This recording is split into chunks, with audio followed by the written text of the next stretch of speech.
Welcome to the Culture Edit. Unique perspectives into the personal and professional lives of individuals at the helm of successful business, athletics, art, and design. Who's Taryn? That her name? Yeah. So what is it? Cowboy 75? So I went to visit my friend in Boise this weekend, and we went to this really cool steakhouse, and we're sitting at the bar, and they're known for their martinis and their drinks, whatever. So we order martinis, and the woman we met sitting next to us says, "I'll have a Cowboy 75." And while I know what a French 75 is, I'd never heard of a Cowboy 75. And she said that it is whiskey and then everything else that's in a French 75, but no simple syrup. I think there's pineapple juice in a French 75. Yeah. That's all I know. She let me taste it. It was pretty good. It was it was very tart because there was no simple syrup in it. So we're not going to tell the people what the name of the restaurant is that you raved about? Let me look. I put it on because they also had shrimp cocktail, so it's on the shrimp cocktail list. I know. Well, that's what I wanted to talk about. It's called Chandler's Prime Steaks and Fine Seafood in Boise, Idaho, right downtown.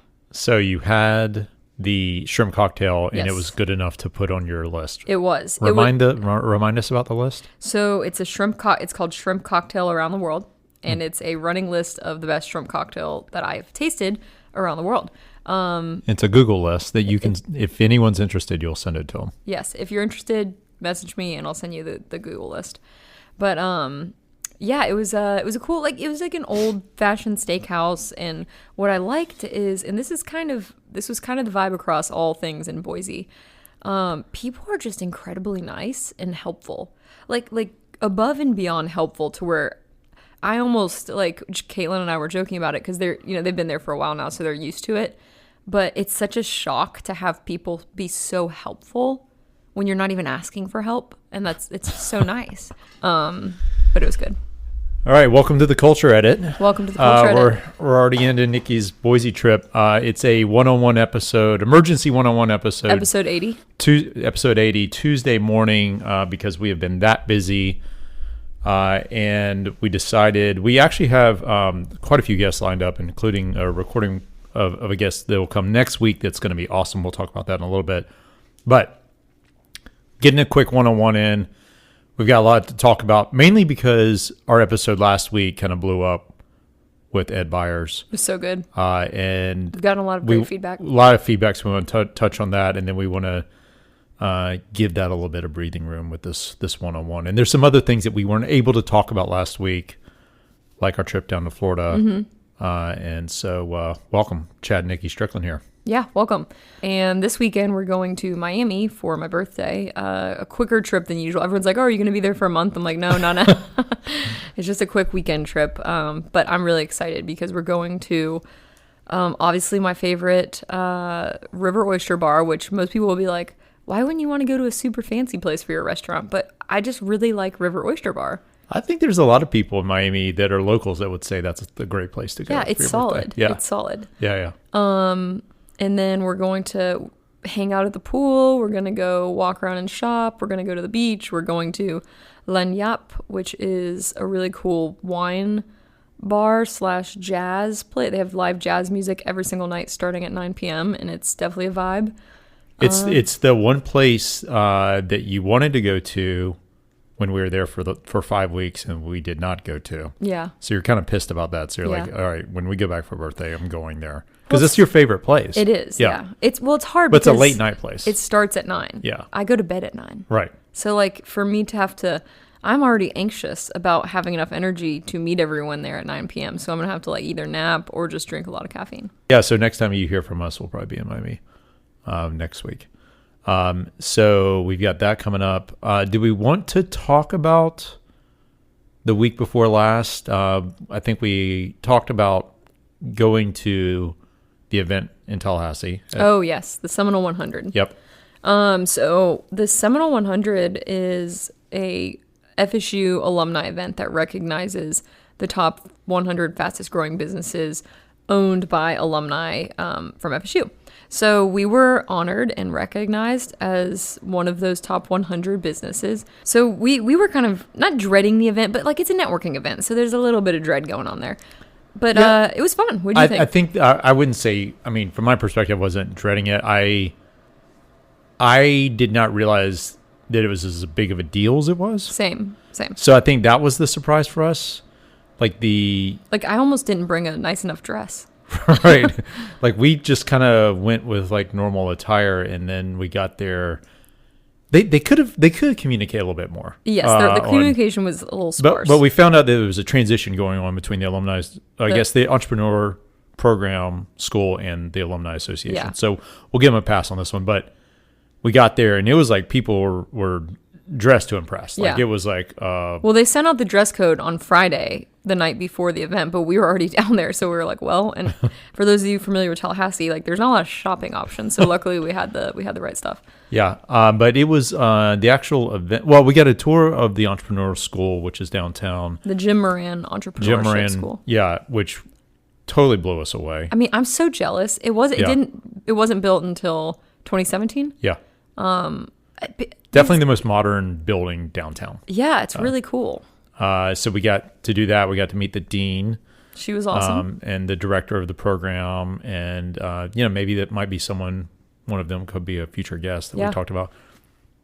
But to go through that program, get a tour, understand like what they're doing with students that want to be entrepreneurs, really setting them up for success. Yeah, so they give these kids all these resources, which is pretty incredible if you think about like if you're in college, like you don't know what you need to start a business. And so to do that, it's pretty cool. But anyway, so the event was actually on the floor of the Donald L. Tucker Civic Center, which is where FSU plays their basketball games, which was pretty cool. Yeah, where graduation happens. So I hadn't stepped foot on that floor since graduation, that is a good point. Which was quite a while ago. Yeah. But the funny thing is the guy who was the MC and like the leading the ceremony was the same guy who was the MC and leading my graduation. So, really? Yeah, yeah. Oh, I know you said that he was your professor. I didn't know he led the graduation. Yeah, too. he led the graduation as well. I mean, he's been MCing for a long time. He's a professor of communication, which is funny because he was also my communication professor, but I was never, like, I was very involved with FSU, but I was never one of those kids, like, or students who gets, like, super involved with, like, a specific professor. Yeah. If that makes sense. Like, I don't quite understand You weren't one of those kids that gets super involved with a professor. And not in an inappropriate way. but you know what I'm saying? Like, there's like, students that they're like, oh, you know, office hours. Yeah. Like, I wouldn't have even known how you did that. Like, do you go stalk them until they give you office hours? Or are you, like, volunteering? Like, what... So anyways, I came into the classroom, I listened, I got my good grades, and I left. I was never like a teacher's pet type person. Yeah, me either. So anyways, I didn't go up to him and tell him like, hey, you were my comms professor and now I'm in comms. Yeah. But it was good. Yeah, it was good. But the event itself, like the ceremony was actually really fun. They had the marching chiefs. It was like a big celebration. But I think the best thing about it was how many amazing entrepreneurs we met. We did meet a lot of nice people and a lot of people that, I mean, in a situation like that where you just can relate to, that's pretty cool. Like definitely made connections I think we'll maintain, which is a very unusual networking event. Yeah, yeah. Where you actually meet people that you'll stay in contact with. Yeah, and also one of the guests of the pod, the Good Wipes, Sam and Charlie, they were also honored at the Seminole 100 a couple years ago. So yeah, last year. Yeah. So we're all trying to build things and do great things. Exactly. Did you, speaking of friends of the pod, did you see that Adam Katz-Sending got like 3 covers of women's Wear Daily? I'm not sure, but it was 3 Gucci covers. Yeah. What was the magazine though? I think it was Women's Wear Daily. Yeah. His pictures on the cover, three. I guess while he was in Milan at Fashion Week. Yeah, I'm not sure how that works or how they like print it so fast. But shout out to Adam. Good job, Adam. So speaking of last previous guests, so the feedback from Ed, again, as I mentioned, has been pretty tremendous. I think mainly, I mean, I'm curious what you've heard, but what I've heard is the interest in the leadership discussion. Obviously, what happens with SEAL team and what they do for training, people are very interested in that. But the leadership discussion in particular, I think hit home with a lot of folks. I don't know if you got the same thing. Yeah, I mean, my dad loved it. Yeah. He was like, was such a great episode. And then I've heard, I think on my end, more people have said they just think like the training stuff is really interesting. Yeah. but we've just gotten overwhelming amounts of great feedback. Yeah. So our guest next week is, very different in that he is in the cycling industry and in the podcast industry. But it's also so interesting because we talk business. It's in the outdoor industry. Yeah, the outdoor industry. Yeah. Our range is getting really wide. Yeah. Especially for the next few weeks that we have lined up. Yeah. And we're going back to our every other week cadence that we had, what we call like during the season. So we're back into our normal every other week cadence where we'll have a one-on-one and then a guest. And you're about to see these guests. Again, it's a very wide scope of expertise that we're really, really excited about. Yeah, it's going to be a lot of fun. And then we'll also be getting into the race season for cycling. I mean, I'm not going to be racing, but Michael will be racing. And he's already racing. Well, he is already racing. No, he won his first race. And then homegrown gravel, yep. And then he got second in his most recent race. Yeah, La Primavera in Texas. Yeah. So he's out in Texas, which I know those guys are so annoyed that he's out there. I saw Lucas Burgoyne commented, like, why did you come out here just to make our races hard? But it's good early season training races, basically, is what those are, the Texas races. They're just a lot bigger, a lot more people racing. In everything's bigger in Texas. And so that's what he's out there doing for the next few weeks. And then we'll jump right into the crit season, which, again, Athens Twilight, I know we've talked about. We're going to do something special. So if you're thinking about coming to a race, definitely would put Athens Twilight on your calendar. You want to show up for that one because we are going to do something really cool. We're very excited about it. We are announcing a new partnership tomorrow. That's related to that we can talk about next time in the cycling world that we're very excited about and that we're working out some more details around what that partnership looks like, not only in their near term, but also in the long-term vision for both us and the partner that we're talking about and what we'll be doing with them. So that's very exciting. We've got Traka coming up. So we'll do Speed Week. Mike will do Speed Week. We'll be there. We will not do Speed Week. And then, which it will be Athens Twilight, will really kind of kicks off the week. So I think the first race is Greenville, then Twilight, and then it just goes every single night, basically every day. And then you and I will take off, head to Girona to meet former guest of the pod, Joe Laverick, and we will do in the Traka 200 and 100. And then we'll be head north from there to visit some friends in the Nice area. The French Riviera. And then we're also going to the perfume capital of the world. Grasse. Yeah. Which I'm very excited about. And then we'll also, just rounding out the first half of the year, we will then be in Steamboat, which will be in June. Hoping that we'll have a guest related to Steamboat like we did last year with Micah Rice. And then, so that'll be June. So that's the first half of the year. I mean, it's March. Yeah. So it's here, which is hard to believe. And then maybe we might go over to Park City for 4th of July, possibly. Yep. And then from there, we have a few other things, but the fall is Chicago Marathon, Little Sugar for you, possibly. We might have another big trip involved in the fall. Yes, which is a secret for now. Yep. So lots going on. Yeah, I'm very excited. It's your 50th birthday. Yeah. Woo! We have something planned as of now that's going to be very exciting. Yeah, maybe, and we won't have anything in stone. I just think about like all the things we've talked about. Like so many things we've talked about doing for the 50th. It's crazy that it's here. Yeah. 10 years ago for our 40th anniversary, for my 40th birthday was also our wedding, and which means that we went on our honeymoon to Patagonia, and we're like, oh, we'll definitely come back. But it's such a big trip. It's huge. I don't know logistically how that could, it can't work. I mean, we'd have to cancel a lot of things that we're doing. And as we've talked about a lot, the fall is a pretty critical time for work. Yeah. Which is why we always do the holiday vacation, like the Christmas time vacation, because it makes more sense. But we definitely will do something fun for your birthday. Oh, one more thing before we go, I want to talk about real quick. So we had the Children's Healthcare of Atlanta leadership meeting last week, and it's always a really big production. It's always a great time. It's their top 650 leaders come together and across clinical and non-clinical roles. And it's really a celebration of all the hard work that everyone has done the previous year. But, one thing when that you said we help children's put the meeting on. Correct. Yes. Yeah. I am a collective we type person when it comes to clients. I know. I care about them so much. Yeah. One big family.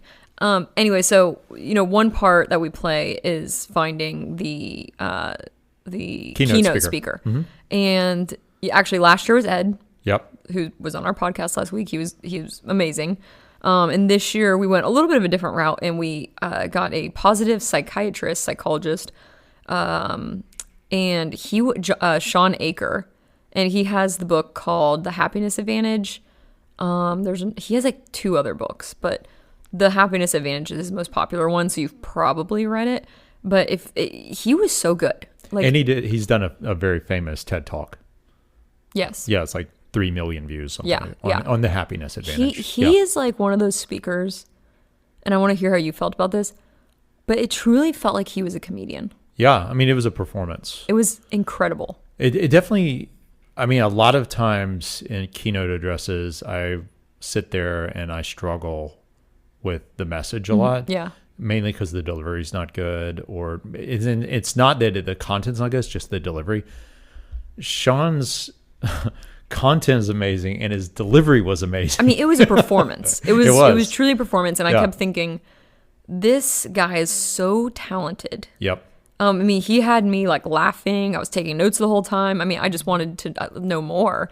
But if you ever need a really great keynote speaker for your leadership event, I could not recommend Sean Aker more. And then B, if you want a great book to read about how positivity impacts culture at work and how you can do these little things that... Yeah, what's some of the key little takeaways that you got from it? I think the key takeaway that I got from it, it's my favorite thing, is he does little experiments throughout the keynote with the audience, which is really cool. But one thing that he says is, take the 45-second message or the 45-second gratitude activity, which is just every day, wake up and take 45 seconds to send one text message to someone saying that your gratitude for something they've done, or you're grateful for. Yeah, what you're grateful for. And that's the thing, is he's like, it's not enough to wake up and say, I'm grateful for my family. Like, you need to send someone a message and say, I'm grateful for the fact that you did this, this, and this. All right, change people's lives, you do that. Yeah. And so, anyways, his point is you can do these little things that add up to a lot of positivity, in the world, but also specifically he's using it for the workplace. So they've done massive amounts of research and experiments and psychology. I mean, so he has a lot of data to back up what he's saying too. So I think I really liked that because it wasn't just his opinion. It was rooted 100% in scientific experiments and facts. Yep. Yeah. I mean, what I got out of it, kind of what I left thinking about, was that a positive mindset is based in science, and it takes a deliberate approach to have a positive mindset. Yeah. And I think those, with the experiments, all those things, that's what he's communicating, especially as a leader or just as a successful person. The positive mindset, you wanting to be having a positive mindset, is the big first step in doing it. And so it's so easy to not even think about it. So you got to be very deliberate in how you think about having a positive mindset. But I also liked, because what drives me crazy is when people say you should just be positive. Right. Or you need to just be positive. And I don't like that because it doesn't work. That's not the science. Typically, that will just make someone feel bad, and then it makes them more negative. Like, if someone says to me, if I'm having a bad day, we just need to be more positive, I'd be like, well, screw you. You don't know what I'm going through, that type of thing. Yep.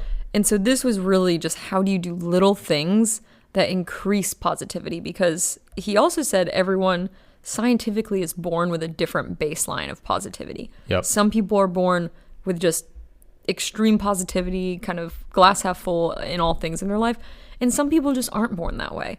And I think meeting people where they are and not asking too much of saying, well, you just need to walk into work every day with a smile on your face and be as positive as possible, because some people just aren't capable of doing that. But if you send them a message saying that what you're grateful for someone, that person it just moves the needle a little bit. on their positivity, Yep. which then helps everyone be more positive at work. Yeah, and it spreads. It's the ripple effect. It was what he Exactly. talked about. It's like Yeah. doing that one little thing. It's like the butterfly effect, but with Exactly. positivity. Exactly. So it was really cool. Maybe Look up his TED Talk, get his books. Highly Definitely recommend. watch. Yeah. Definitely watch the TED Talk. Yeah. Yeah. So, anyways, don't want to go too long on that, but it was such a great keynote. So, All right. Anything all right. else? No, I think we'll keep this short. Just so, again, if you haven't gone and listened to the last podcast with Ed, please do.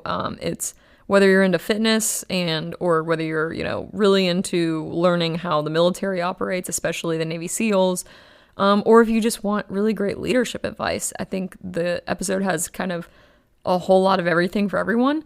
So go listen, share it, send it to your friends, like, share, subscribe. The more you subscribe, the better guests we can get.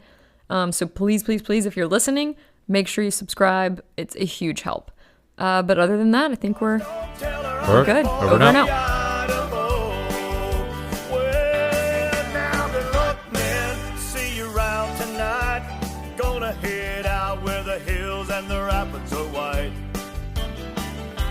I'm leaving tonight.